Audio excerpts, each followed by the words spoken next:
bem-vindas e bem-vindos ao nosso UTalks de hoje, onde vamos falar de uma situação que está ficando cada vez mais normalizada, que é a dependência das telas.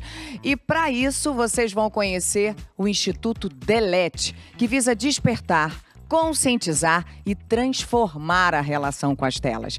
E quem estará aqui conosco representando o Instituto é Eduardo Guedes, que além de cofundador do Instituto Delete, também é mestre em saúde mental pelo Instituto de Psiquiatria da Universidade Federal do Rio de Janeiro. Seja bem-vindo, Eduardo! Bem-vindo, Edu! Obrigado, um prazer estar aqui com vocês hoje. Obrigado. Prazer é nosso. Eu acho que a primeira pergunta já é sobre o Instituto Delete, né? A gente está super curioso depois dessa apresentação tão cheia de credenciais fantásticas, né? É isso aí. O Instituto Delete surgiu, foi um centro pioneiro, né, no Brasil. A gente surgiu lá perto de 2010. Naquela época a gente falava de uso abusivo de tela, uso consciente de tela, as pessoas nem entendiam direito o que era, né? Falavam, o que é uso consciente? É usar, saber usar? A gente não, é usar com consciência, de forma moderada, etc. E a gente surgiu, foi um grupo de pesquisadores de mestrado e doutorado, né? Cada um pesquisando na sua área, né? Então, tem gente que pesquisa sobre dependência de games, dependência de mídias sociais, dependência de celular, de outras telas.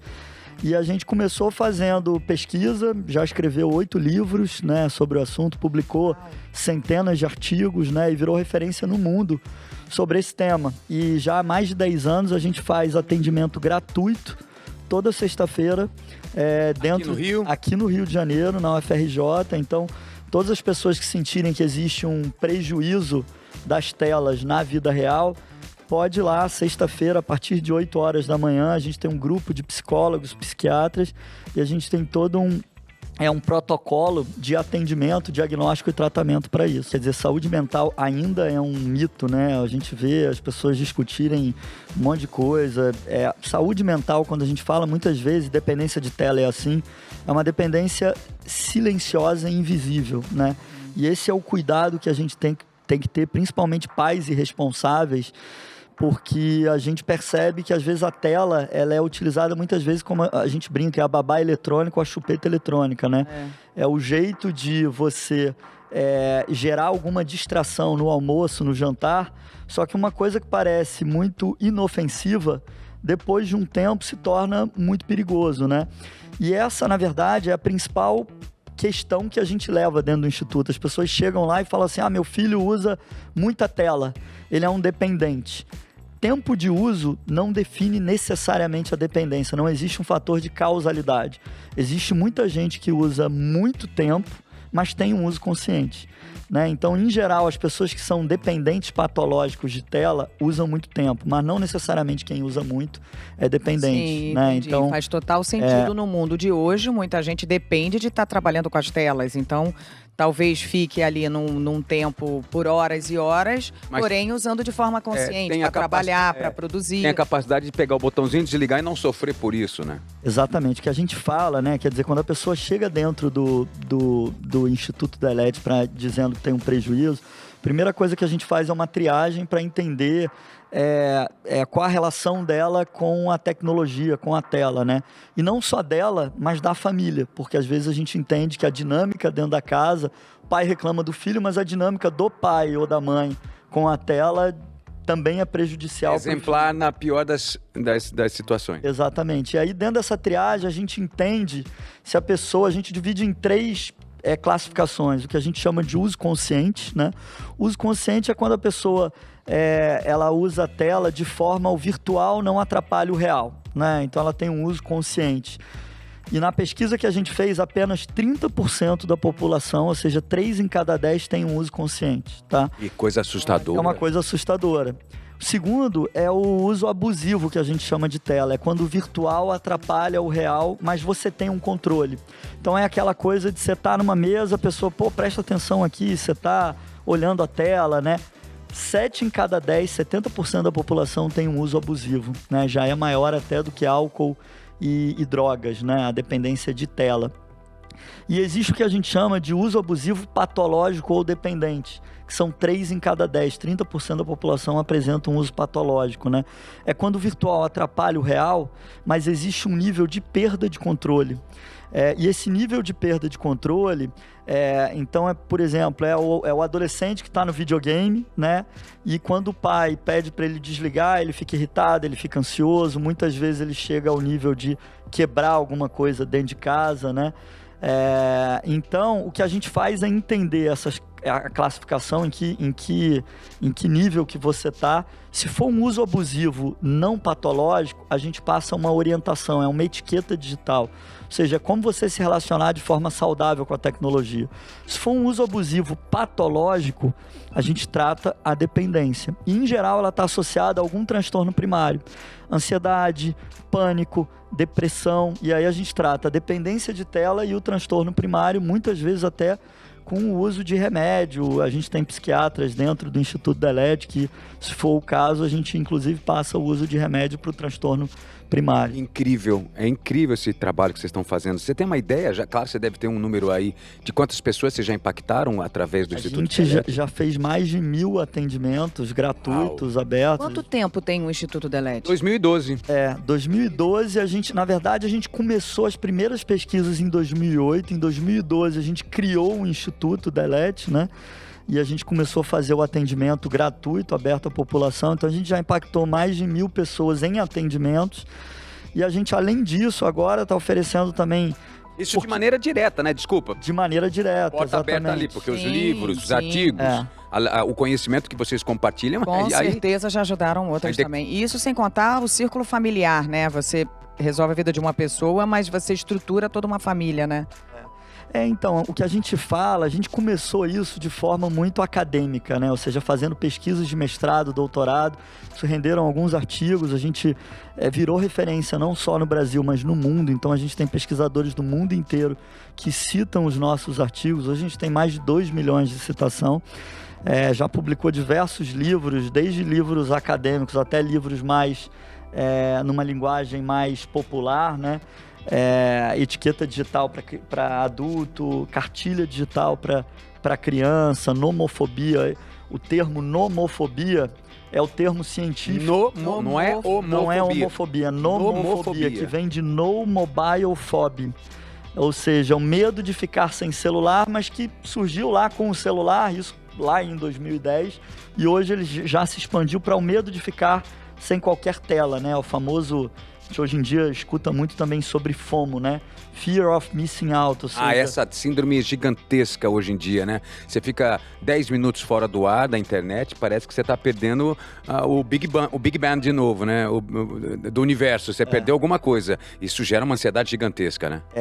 E esse negócio da ansiedade é importante porque a gente tem diversos relatos, inclusive relatos de médicos que trabalham com a gente, falam muitas vezes, um paciente chega e fala, eu acho que eu tô com Alzheimer, né? Então acho que todo mundo aqui já... E aí o médico fala, mas por que você tá com Alzheimer, né? Vai fazer a anamnese. E o que ele percebe que muitas vezes é a questão do span da atenção. A pessoa tá tão conectada na tela, é a famosa sensação de ser...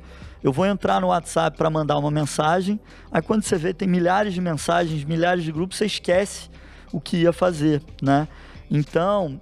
TDAH potencializado. Isso é muito importante, porque a gente vê muitas vezes diagnóstico clínico, né, de TDAH ou de transtorno alimentar, e se fala muito pouco sobre a relação com a tela, né? Então, existe, por exemplo, o que a gente chama de sonambulismo digital, né? Pessoas que deitam na cama e levam o celular para a cama, né?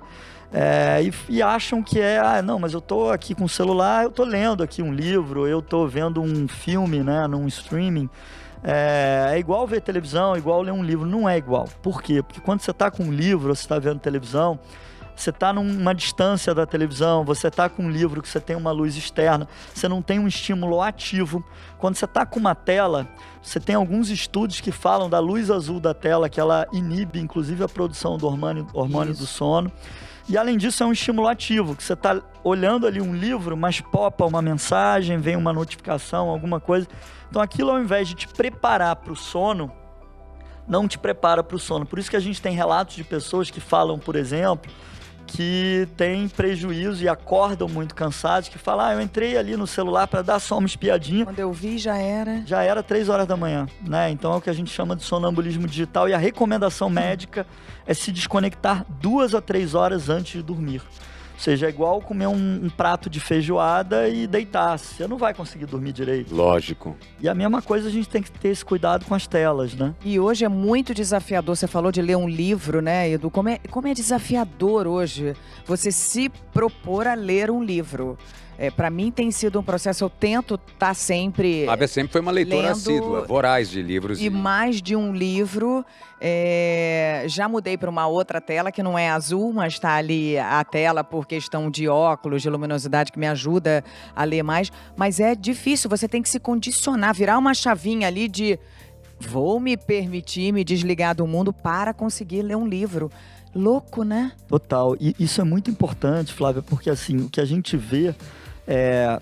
a principal característica de pessoas que perdem o controle das telas, né, que a gente chama ali do uso abusivo por lazer ou trabalho, ou uso abusivo patológico, é por negligência das atividades na vida real. Ou seja, você começa a substituir a atividade da vida real pelo virtual.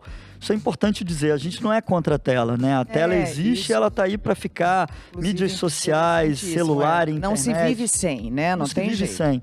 A questão é como a gente faz esse balanço de forma equilibrada, como a gente usa a tela a favor, né?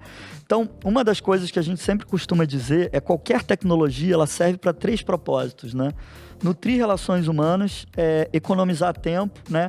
Ou encurtar a distância. Qualquer tecnologia. Pode ser um avião, né? Você está encurtando uma distância, economizando tempo. Pode ser uma torradeira, você está otimizando o teu tempo. Até desde a pintura rupestre sempre foi assim. E o celular serve para a mesma coisa, né? Você manda uma mensagem, então você nutre relações humanas, você manda foto do filho para o avô, você manda um WhatsApp e aí você encurta a distância e tal. O problema é que quando mal utilizada, ela gera exatamente o efeito contrário, né? Ao invés de nutrir relação humana, gera conflitos relacionais, é a questão do marido e mulher que brigam, mas quem é essa pessoa que fez a curtida, né? Gera um prejuízo de tempo. Mulher, a política que veio e rompeu famílias. Exatamente. Famílias. Até se falou em relações interpessoais, falou em curtidas, e a gente tem que falar de redes sociais, porque também um estudo realizado em 2019 pela Royal Society for Public Health, ou seja, a Sociedade Real, né, da Saúde Pública do Reino Unido, revelou que cerca de 70% dos participantes relataram que o Instagram aumentou seus sentimentos de ansiedade e depressão. Qual é a percepção do Instituto Telete sobre redes sociais? Está causando mais bem ou está causando, entre aspas, mais mal? Perfeito. De novo, né? A rede social por si só, ela não é um problema. O problema é como a gente se relaciona com ela, né? E o que a gente vê é que a rede social, de fato, ela tem um mecanismo de engajamento que gera no cérebro um efeito parecido a álcool e drogas. Então, existe uma coisa que a gente chama de depressão das mídias sociais. E um outro estudo feito nos Estados Unidos mostrou que por que as pessoas engajam tanto em mídia social, né? Porque falar de si gera prazer. Gera um prazer igual ou equivalente ao sexo, à alimentação, a ganhar dinheiro. Então, numa conversa normal, você fala de você 30% do tempo. Numa rede social, você fala de você 70%, 80%, 90% do tempo, a qualquer hora do dia, e você tem um feedback instantâneo, porque alguém comenta, alguém curte. Então, isso gera uma sensação de prazer. E o efeito no cérebro é o efeito semelhante de álcool e drogas. Ou seja, você tem uma descarga dos hormônios do prazer, da serotonina, dopamina, endorfina, que te gera uma sensação de prazer, mas essa sensação de prazer não é sustentável na vida real, porque ao mesmo tempo, o mesmo estudo percebeu que mais da metade das pessoas se declaravam mais infelizes que a sua comunidade virtual. Então, ao mesmo tempo que você posta alguma coisa e você tem um feedback instantâneo, aquilo te gera prazer, depois, quando você rola ali a página, você vê as pessoas viajando, saindo para jantar, com dinheiro. É o mundo perfeito, é o mundo da idealização. E aquilo te gera uma sensação de frustração. Então é o que a gente chama de depressão das mídias sociais, né? Hoje muito se falava do FOMO, né, que a gente comentou. Hoje existem algumas pessoas falando do JOMO, que é o joy of missing out, ou seja, é o prazer de você se desconectar e viver a vida real. Que está acontecendo, é um fenômeno que as próprias redes, a própria internet está também promovendo, né? Esse impulso que a internet gerou de conexão, de conectividade, de interrelacionamento, de estar conectado 24/7, 24 horas por dia, 7 dias por semana, está gerando também uma vontade meio de... É isso, né? Deixa eu curtir um pouquinho agora o offline. Sim, se desligar um tempo mundo real das redes para viver a vida real, né? Total. É o exemplo, quer dizer, quem aqui nunca foi num show, né? Ou foi, eu lembro na abertura da Copa aqui no Brasil, eles colocaram alguns totens desse de carregador de celular, né? Em volta ali do estádio, né?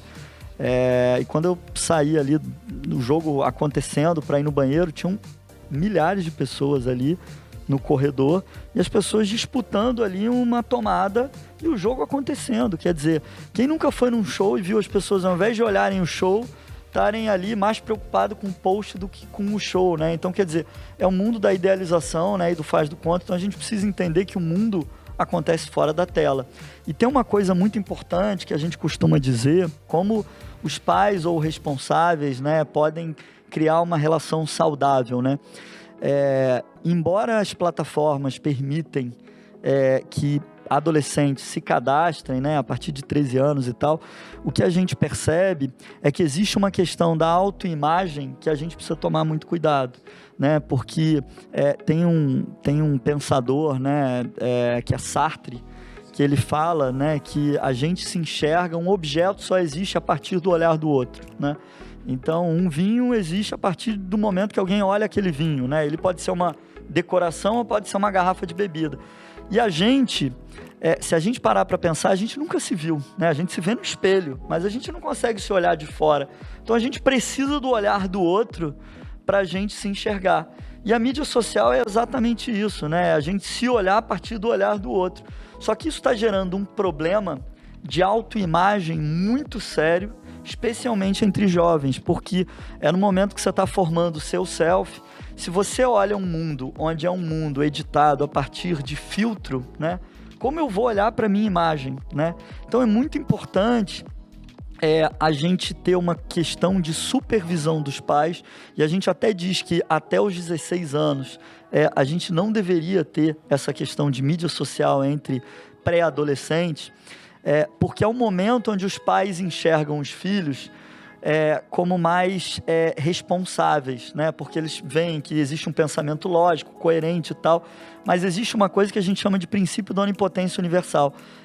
Pré-adolescentes entre 13 e 16 anos acreditam que não vão morrer e acreditam que têm o controle das coisas, né? E esse é o momento que os pais flexibilizam a supervisão, e é o momento que acontecem o maior nível de acidente. Então, o que a gente fala é que você deixar um jovem, um pré-adolescente, ter mídias sociais sem supervisão de pais, ou deixar ele acessar a internet livremente, é como você entregar a chave da sua casa para uma criança de 10 anos, para um adolescente de 13, 14 anos e decidir o que ele vai fazer, né? Então isso é muito perigoso, isso precisa ser falado, sim. E é interessante, né? Porque a gente, por mais que confie no filho, confie na filha, a internet pode provocar curvas para esse carro que está na mão dela, que nem ela mesma esperava, né? E por mais que você confie nela, de repente ela vira numa curva, numa rua e encontra algo que ela nunca tinha visto na vida, né? Seja algo impróprio para a idade, inapropriado para qualquer circunstância, para qualquer momento da vida. E é tão cedo para receber algumas informações sem uma tradução, como posso dizer, apropriada para essa também, né? Total. A gente, quer dizer, existem diversas questões quando a gente fala de tela, especificamente de mídia social, né? Então, uma questão que é muito séria de qual é o conteúdo que você está acessando. Então, essa é a primeira coisa. Ou seja, qual é o conteúdo que você está acessando e qual é o conteúdo que o seu filho está postando. Então, ele conhece a sua rede, ele conhece a rede de contatos deles ou ele conhece apenas no mundo virtual, ele nunca viu na vida real, né? Então, quem são essas pessoas que estão por trás da tela? É uma questão de pedofilia que é muito gigantesca, séria, né? Existe uma questão de exposição a conteúdos violentos, perturbadores, fake news, né? Existe uma questão de exposição a conteúdos mais sexuais, né? E que conteúdo o filho, a criança, o adolescente está postando? É conteúdo com biquíni, né? Enfim, é um pouco mais, qual a idade que ele tem. Então, a mídia social é um canal para o mundo que precisa ter supervisão de pais, né? Especialmente nessa idade que você está formando o seu self, a sua autoimagem, né? Então, existem duas abordagens. Uma abordagem que é de quanto aquilo ali te suga da vida real, e você fica ali imerso no mundo e você começa a negligenciar atividade na vida real. E existe uma outra abordagem, que é a abordagem que, por mais que você tenha um uso moderado, o que você está consumindo ali? Né? Ou seja, quem são as pessoas que estão ali por trás? Nossa, eu ia te perguntar já sobre... Eduardo, eu vou até voltar um pouquinho, que quando você falou aí do momento família e a criança direto na tela, indo almoçar com os pais, indo jantar com os pais em restaurante, é uma cena assim que me dá uma aflição gigantesca, que você não vê aquele núcleo familiar ali constituído de uma forma real, trocando, falando, se olhando, você vê a criança ali, que é prático e fácil. Entregar uma tela pro garoto. A tela e deixa a criança ali, mas você não vê uma família almoçando, né? E eu queria trazer um dado aqui que eu acho bem assustador, que é 57% das crianças até 5 anos sabem utilizar aplicativos de smartphone, mas apenas 14% sabem amarrar os sapatos, ou seja, 57% sabem mexer no smartphone, mas 14% não sabe amarrar o próprio sapato. E é importante trazer isso porque eu já vi várias vezes mães falando assim: ele nem fala e já está mexendo, sabendo fazer tudo como se isso fosse o máximo. E não é. Total. Esse ponto é muito importante, Flávia, porque a gente percebe que muitos pais deixam os filhos até 3 anos utilizarem tela, né? E é o que você falou, eles relatam como uma coisa de, mas ele aprendeu. É um gênio, meu filho já está ali. Exato. A recomendação médica é nenhuma tela até os 3 anos.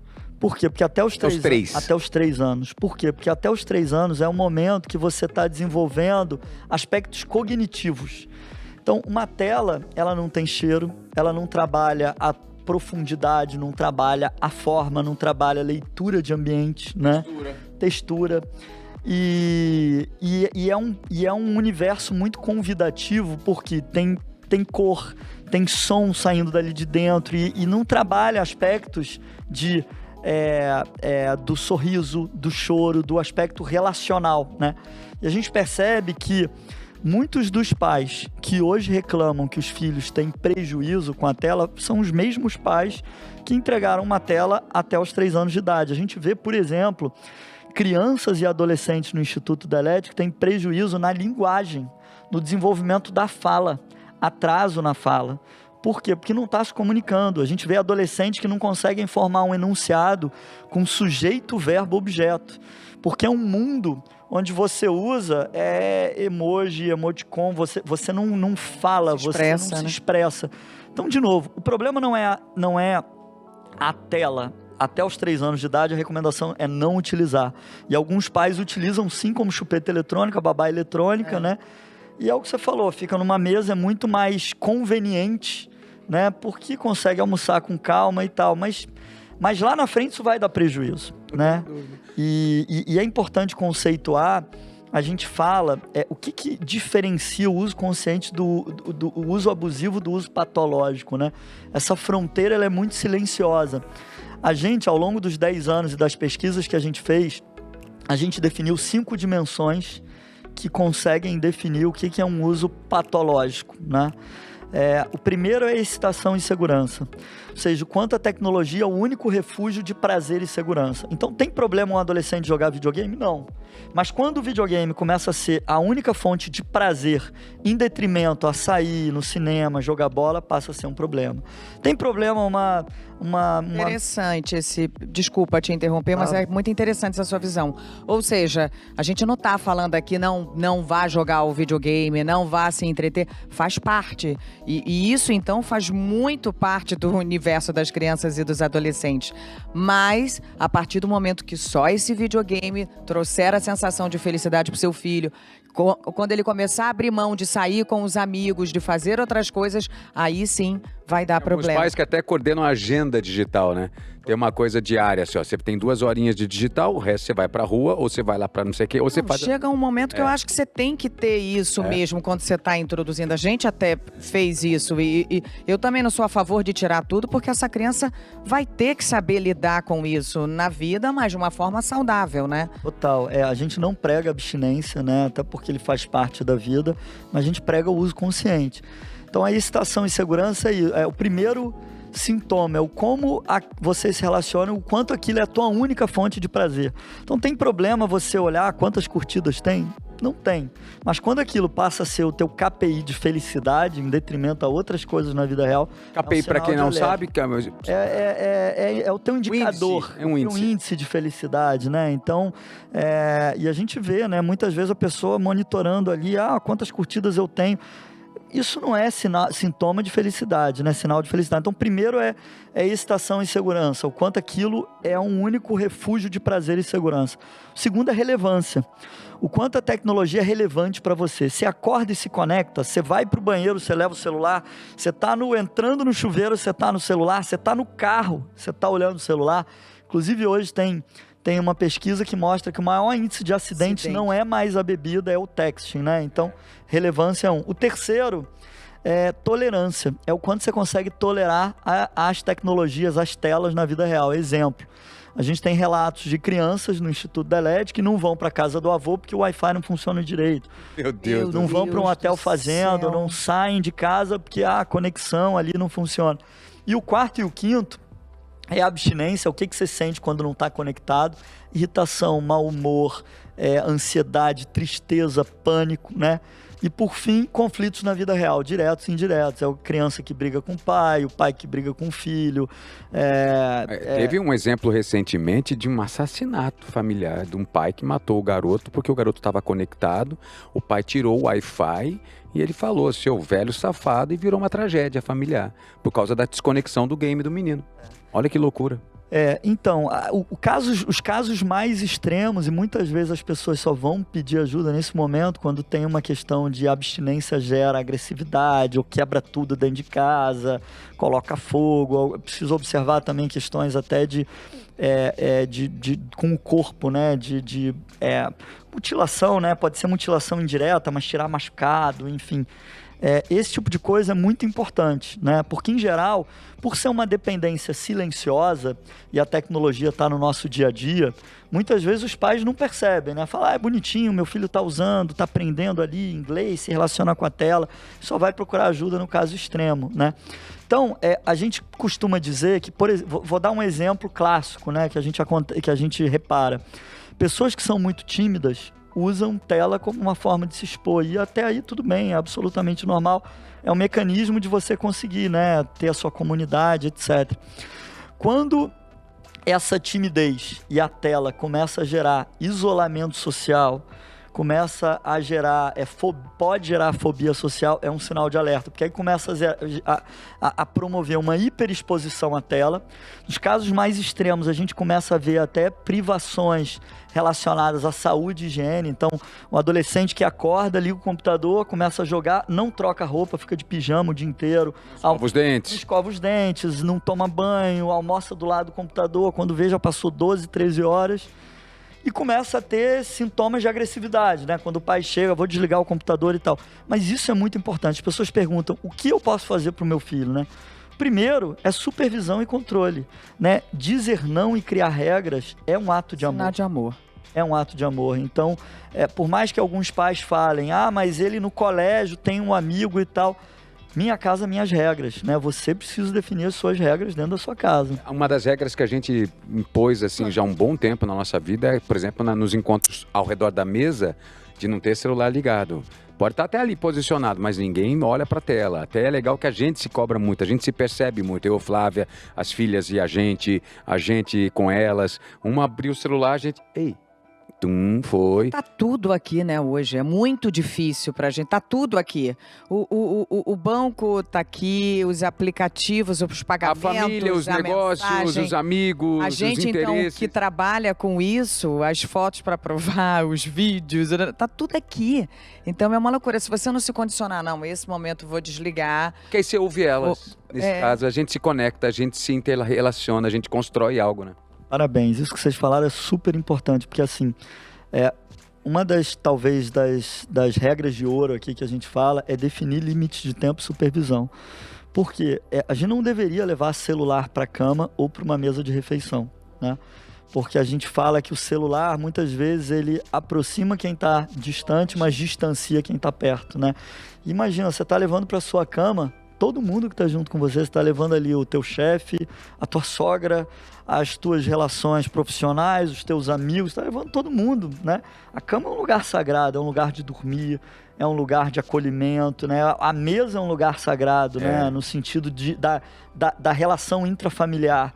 E o que a gente percebe é que o uso abusivo da tela gera perda de relações intrafamiliares. Então, criar esses momentos sagrados onde você não tem a tela, promover a troca, o olho no olho, a conversa, o debate, é super importante, sim. Agora, Eduardo, existe algum medidor em que você diga, neste caso, realmente com todos esses sintomas, o aconselhável é delete tudo, saia das redes sociais, tira a tela. Existe chegar a esse ponto? O que a gente faz, né? Até quem quiser entrar no nosso site, a gente desenvolveu as primeiras... E é institutodelete.com. Né? .com.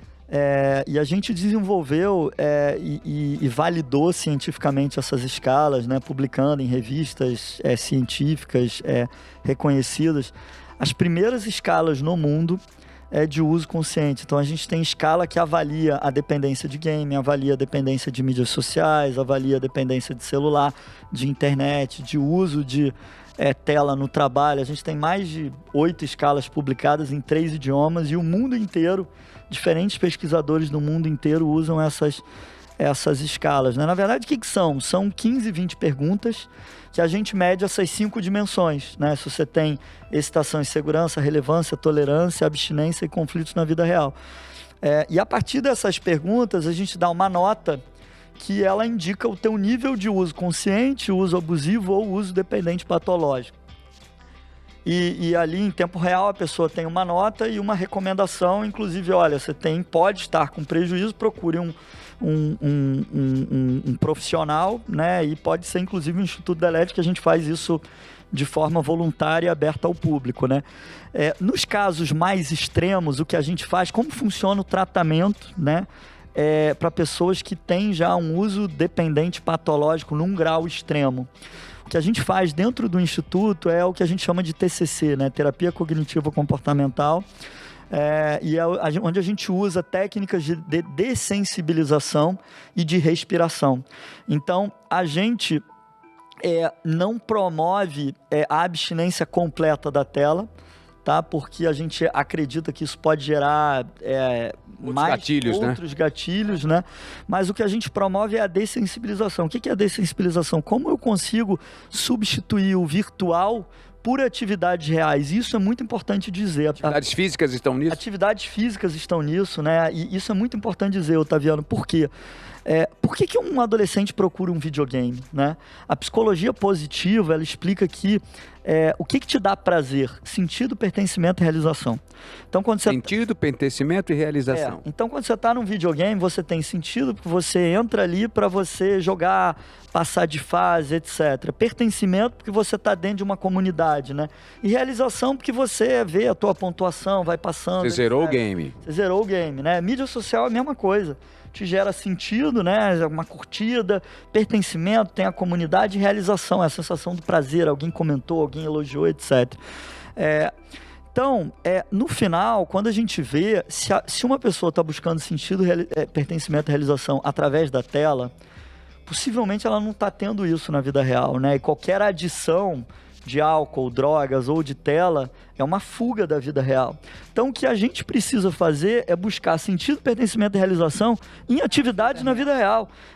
Atividade física é muito legal para isso, né? Cuidar de um pet, né, de um cachorro, de um gato, pode ser porque te gera sentido. Uma viagem que seja pensada até na cabeça do garoto, da garota, para descobrir fatores que, assim como na tela digital, possam também motivá-lo.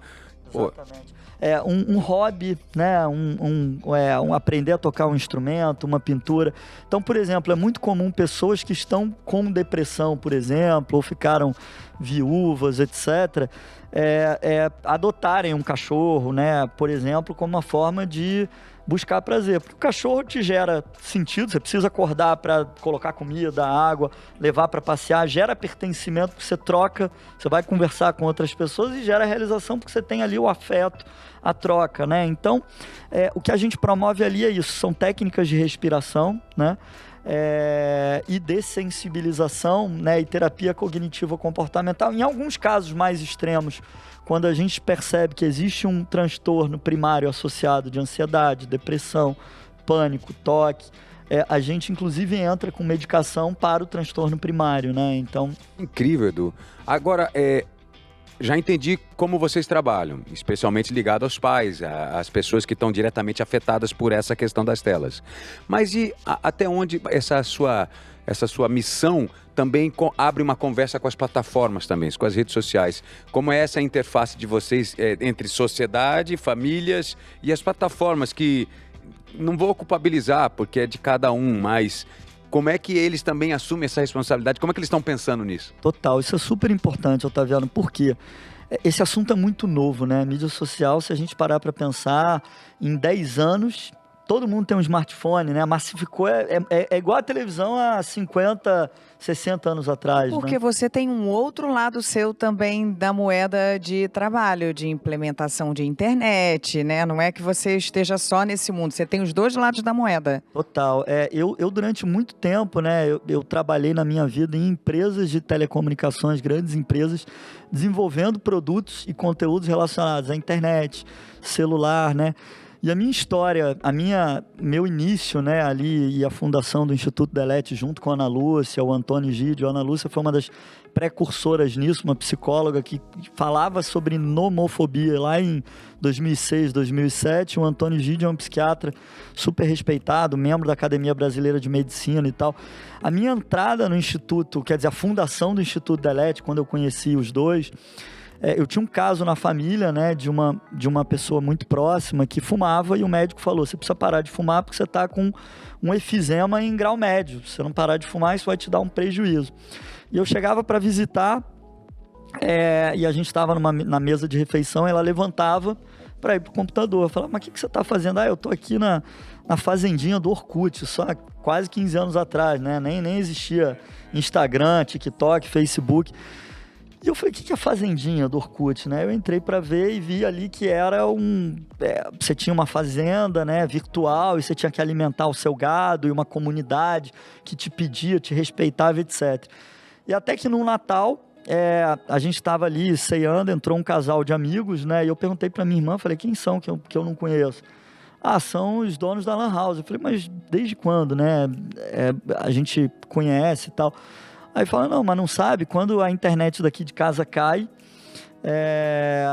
ela vai lá na Lan House de madrugada para fazer a colheita virtual e tal, porque senão a fazenda... E aí eu joguei no Google, né, dependência, fazenda virtual, dependência de internet e tal, e achei um termo que se chamava FAD, Facebook Addiction Disorder, isso lá em 2008, 2009, de uma pesquisadora na Inglaterra. Traduzindo para nossa turma, era dependência de mídias sociais. Né? Tá. E não se falava muito nisso, né? Tinha uma pesquisadora na Inglaterra, acho que, se eu não me engano, na faculdade de Berkeley ali, pesquisando, e eu falei, tá aí, eu estava entrando no mestrado, né, no Instituto de Psiquiatria. Foi quando eu conheci a Ana Lúcia. A Ana Lúcia já pesquisava sobre dependência de celular, que era nomofobia, e a minha pesquisa foi a primeira pesquisa no Brasil sobre dependência de mídias sociais. A gente entrevistou mais de 30 mil pessoas de todas as regiões do Brasil, e foi quando, naquela época, a gente mediu durante 4, 5 anos, a gente viu que 5 em cada 10 tinham dependência abusiva e 2 em cada 10 tinham dependência patológica. Depois da pandemia já virou 7 em cada 10 dependência abusiva.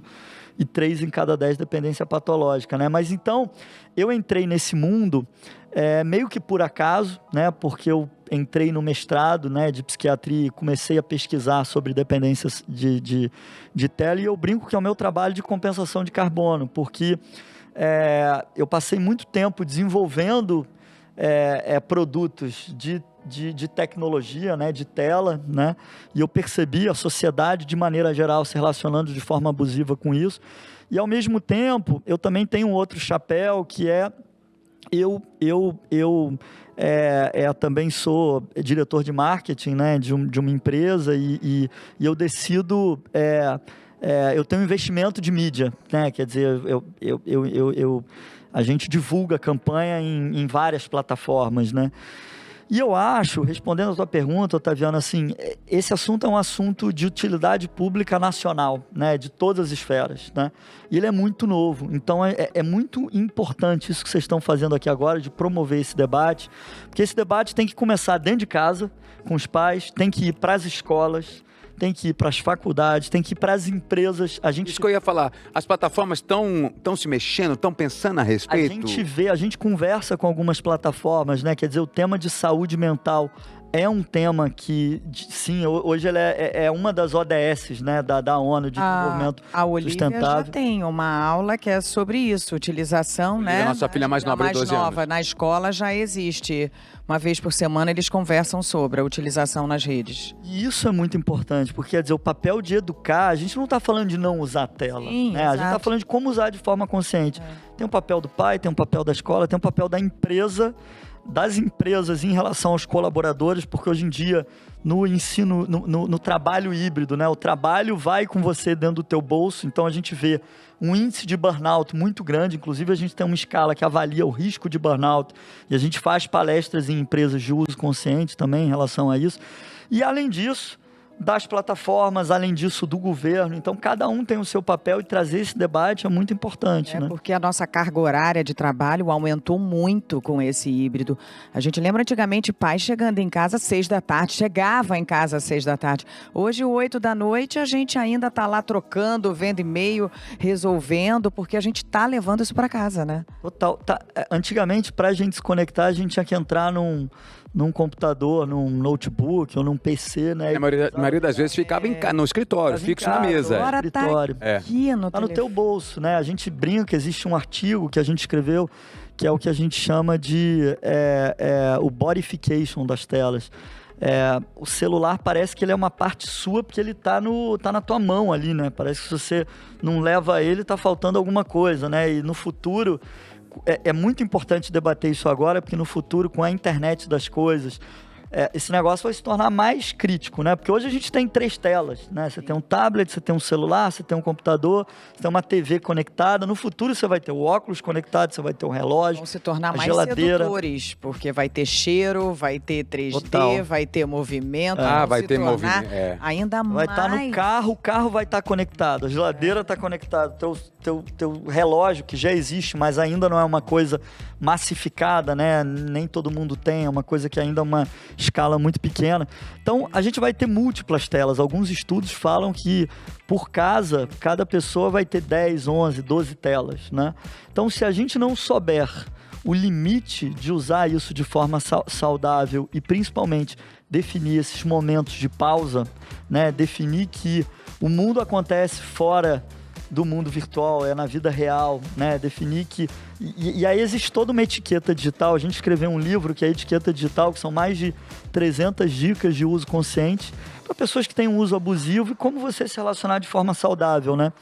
E existem várias coisas, né? A gente vê, por exemplo, nos grupos, acho que a Flávia comentou, brigas de família por mensagens que são postadas, ou pessoas que falam, mas eu mandei a mensagem, você não comentou, né? E às vezes não comenta a mensagem porque não tá olhando o celular o tempo inteiro. Que bom que não comentou, ou que não né? tava afim, tava cansado, não tô afim. Então, definir essa disciplina, né, de como usar de forma saudável, é o que a gente chama de etiqueta digital, é muito importante. Uma última coisa, quer dizer, uma das últimas coisas que já passamos de 40 e poucos minutos de um papo incrível, né? Tem tanto ainda para ser decifrado, mas eu me pergunto também assim, a gente viveu uma geração em que jovens atrizes, jovens mirins atrizes, assim como naquele filme Little Miss Sunshine, Little Miss Sunshine, uma coisa dessa. Pequena Miss Sunshine. Tem uma adultilização, uma forma de tratar a criança já como uma pequena adulta para a carreira, por exemplo, de atriz ou de cantora. A família depositando nessa menina, nessa figura mirim, todos os seus sonhos, porque ela é talentosa, ela vai conquistar espaço, palcos, fama, dinheiro, isso na nossa geração. E hoje a gente vê muito disso, especialmente com jovens mirins, influenciadoras na internet, porque descobriram que dentro de casa você pode faturar dezenas de reais, centenas, milhares de reais com uma garota ali em casa com 5 anos. Existem até pais e crianças, né? Existe uma perspectiva de vocês sobre isso também, porque aí não tem como desligar, porque se torna um negócio. Total. Isso é muito importante, porque assim, esse é o lado positivo das plataformas, né? Quer dizer, as plataformas, elas democratizaram de alguma forma, elas equilibraram as relações de poder, né? Por quê? Porque antigamente, uma marca fazia uma campanha, ou para você ser alguém, ter espaço, ter voz, você precisava estar eventualmente em algum canal específico, e hoje em dia, com o celular na mão, você tem a oportunidade, né? E a própria relação das marcas também, né? Porque hoje em dia, as pessoas não querem saber o que a marca está dizendo, eu quero saber o que a comunidade está falando a respeito daquela marca, né? Então, esse é o famoso branding, né? Esse é o famoso branding, né? E as relações de poder estão mais equilibradas nesse sentido, né? Quer dizer, todo mundo hoje em dia tem voz. Esse é o lado bom, né? O lado ruim desse negócio é que o fato de você ter voz te gera uma responsabilidade, né? Te gera uma responsabilidade acerca de qual a informação que você está transmitindo, acerca da verdade da informação que você está transmitindo, checar uma informação antes de transmitir. E em relação a celebridades, né, que surgem aí nas mídias sociais, isso é uma coisa interessante porque, de certa forma, é o que a gente fala hoje sobre o conceito que a gente estava falando de trabalhabilidade, né? Quer dizer, hoje em dia, para você ter o seu emprego, você não precisa ser uma pessoa CLT com carteira assinada numa empresa. Você tem a oportunidade de gerar renda dentro de casa, você tem a oportunidade de, através da sua... mostrar ali um pouco do seu dia a dia, da sua intimidade, você se tornar alguém, né, com voz, né, reconhecido no mundo e tal. Então, as mídias sociais democratizaram os criadores, né, eu acho isso muito positivo. Cuidado que a gente tem que ter é que a gente brinca, né, que muitas das pessoas acham que tem uma outra persona digital, né? Assim, eu existo na vida real e existe a minha persona digital. O médico e o monstro, né? A sua persona digital é a sua persona real, né? E teve uma vez que eu tava numa viagem, né? E a gente tava indo numa cachoeira e tal, e aí chegou cachoeira, tava um silêncio, enfim, a gente aproveitando ali aquele momento. Férias, dia de semana, quase ninguém na cachoeira. E aí chegou um grupo, né? Uma mulher falando alto, barulho, música e tal. Aí daqui a pouco ela chegou pra alguém e falou assim: tira aqui uma foto minha e tal. Ela sentou em frente a uma pedra na cachoeira ali, fez a posição de meditação, tirou a foto, né? E depois saiu gritando, ouvindo música. Eu falei assim, gente... Maluca. Certamente ela vai postar sensacional. ali, aqui meditando na cachoeira e tal. Aquilo ali não condiz com o que ela é na vida real, né? Então, acho que cuidado que a gente tem que ter é isso. As mídias sociais, elas são um meio. É um meio de informação, é um meio de entretenimento, é um meio de comunicação, né? Mas ela não substitui quem você é na vida real. E ela não deve substituir as suas atividades reais. Ou seja, ela tem que ser, ela não pode ser um fim, ela tem que ser um meio mesmo. Exatamente, Exato. Exatamente. Eduardo, interessantíssimo a gente trazer para cá esse assunto, que eu acho que assim, quem está assistindo a gente, talvez esteja caindo a ficha agora que possa existir uma dependência ou dessa pessoa ou de alguém próximo. Ou de si mesmo. Ou de si mesmo, porque como você disse, é algo muito novo e que bom que isso já está sendo debatido. Decifrado, trazido à tona, porque a gente consegue já ver na forma de comportamento de outras pessoas. Então, é sensacional a gente ter trazido esse assunto. Pais, estejam ali presentes, de olho, controlando sim o que os seus filhos estão consumindo. A criança ainda não tem a capacidade de discernir, de saber o que é bom para ela. Então, estejam lá presentes, coloquem limites. E é isso, sem radicalismo. A gente não está dizendo tem que tirar, não pode ter acesso. Não, é necessário saber lidar, porque as redes sociais fazem parte da nossa vida, vão fazer cada vez mais parte do futuro, do trabalho, das profissões. Então a gente vai ter que saber lidar. Muito incrível o seu trabalho e deixar o arroba aí para quem quiser procurar vocês, né? A gente tem os nossos canais oficiais, né, nas mídias sociais, né, porque elas existem e servem para isso. E é @Instituto Delete e institutodelete.com.br. E eu queria agradecer, eu acho que vocês trazerem esse debate, né, e darem voz a um tema tão importante que é de utilidade pública. Hoje a gente diz, é um tema de utilidade nacional, né? Todo mundo hoje tem uma tela e todo mundo precisa se relacionar.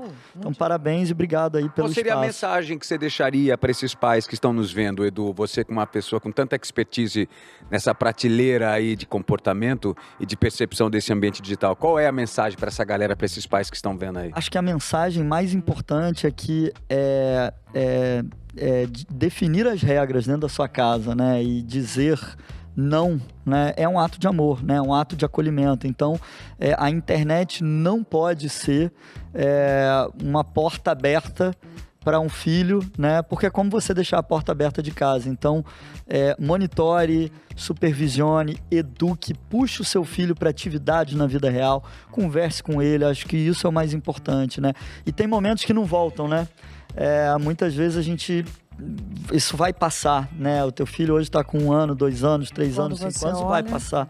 Então vive esse momento, vive a vida real do lado do seu filho. Sensacional. Vou te pedir também para deixar até depois a lista dos livros. Pra gente aproveitar e ler os livros. Boa. Vamos praticar. Esse U é de um universo de assuntos, de temas, de pessoas. E esse U é o U que transforma, é o que faz pensar. O que inspira. E o que busca equilíbrio, que esse papo de hoje fala sobre isso. Equilíbrio. Tudo na vida é equilíbrio. Então, conecte, mas tenha também... A forma consciente e certa. Para poder se desconectar também. É isso. Muito bom. Edu, valeu, obrigado. Muito obrigada. Parabéns ao Instituto Delete pelo trabalho belíssimo que vocês fazem. Parabéns. Assim, tão inspiradores, a gente agradece por todo o trabalho que vocês vêm fazendo de maneira pro bono. É o carbono digital na sua melhor maneira. Maravilhoso. Obrigadão, gente. Até nosso próximo U Talks.